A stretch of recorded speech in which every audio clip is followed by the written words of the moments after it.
Masih khusus untuk beras ini memang perlu waktu 2-3 minggu, tapi untuk di pasar induk sudah mulai masuk. Jadi kalau tadi disampaikan di Rut Bulog, di pasar Johar Kerawang, di pasar induk beras Cipinang itu sudah mulai masuk beras panen dalam negeri.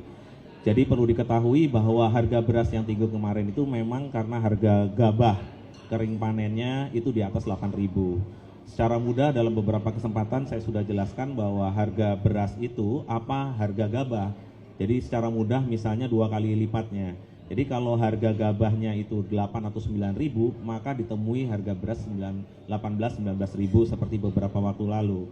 Sehingga kalau menemukan beras yang di bawah 12.000 itu adalah beras intervensi dari pemerintah dari Bulog ya, dan itu dilakukan memang dari pengadaan luar negeri. Nah, menjawab pertanyaan bahwa di bulan Maret ini panen menurut KSA BPS Bu Winnie itu ada sekitar 3,5 juta ton dan ini sudah mulai masuk. Justru tadi Pak Mendagri juga sampaikan yang harus kita jaga ini malah harga di tingkat petaninya.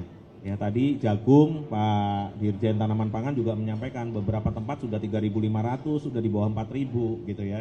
Sehingga tugas pemerintah utamanya Badan Pangan Nasional bersama BUMN di bidang pangan memang mulai melakukan penyerapan ya. Mulai melakukan penyerapan. Biasanya actionnya adalah dikeringkan dulu sampai kadar air 14%, kemudian dilakukan penyerapan. Demikian.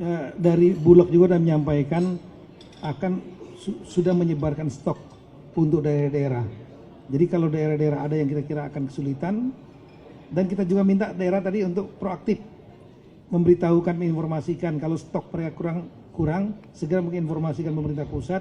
Bulog akan mengirim stok untuk di sana sebagai cadangan buffer. Kalau seandainya kurangan misalnya panen kurang ya, maka buffernya adalah stok yang ada di Bulog. Pak, soal beras penyerapan lokalnya dan update impor sekarang bagaimana Pak? Penyerapan lokal Itu kan masih sangat terbatas. Kemarin sekitar 60 sampai 80 ribu ton. Ya, target kepada Bulog itu cukup besar sebenarnya. Total itu harusnya serapannya itu bisa di atas 1 juta ya. Kalau Pak Presiden pengennya Bulog itu punya stok 3 juta ton ya. Tapi kita harus lihat. Kenapa? Karena hari ini penggilingan padi juga memerlukan gabah yang cukup untuk operasionalnya. Penggilingan padi saat ini bekerja hanya sekitar 20-30% dari kapasitas. Jadi kalau menurut diskusi tadi penggilingan padi ya, karena ada sekitar 169.000 penggilingan padi.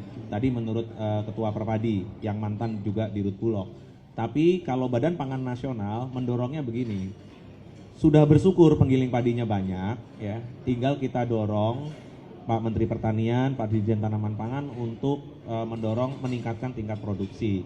Kenapa? Sekali lagi Pak Tito, saya sering sampaikan pada teman-teman media bahwa sayang ya 3 juta ton yang dari luar negeri itu senilai 30 triliun lebih. Kalau ini bisa masuk ke tempat daerah-daerahnya Pak Tito, 514 kabupaten kota, itu menggerakkan ekonomi. Di sana ada dana desa, di sana sudah disiapkan insentif fiskal dari Menteri Keuangan yang jumlahnya itu cukup besar gitu. Jadi yuk kita pindah, jangan kita bicara importasi terus. Importasi itu hanya mengganjal ya.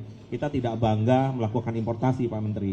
Jadi itu hanya mengganjal. Kita dorong tadi faktor-faktor produksi seperti pupuk, luas lahan tanam, benih dan lain-lain itu ada di Kementerian Teknis, Kementerian Pertanian. Demikian.